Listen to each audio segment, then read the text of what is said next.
May nagtatanong nasa daw si Mr. B. Si Miss... Ay! Ay! Ay! Ito kasi. Ay! Ay!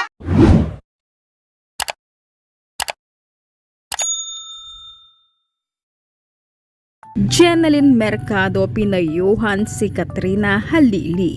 Naghatid ng good vibes at kilig sa maraming netizens ang naging masayang live ni na Jeneline Mercado, Shin Halili at Katrina Halili kagabi.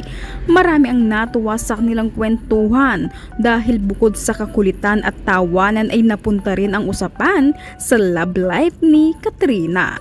Sa kalagitnaan ng kanilang live ay napag-usapan ang tungkol kay Chris Lawrence. Dito ay tila napayuhan ni Jeneline si Katrina tungkol sa posibilidad na muling magkabalikan ang dalawa.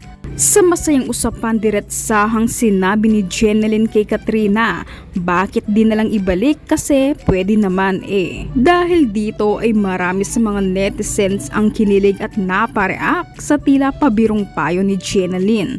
Kapansin-pansin din ang naging reaksyon ni Sheena at Katrina na parehong napatawa. Isa din si Sheena at si Janelle nagtatanong. Oo. Message niya ako. Kasi, bakit hindi na lang ibalik? Kasi, pwede naman eh. Ito na wala.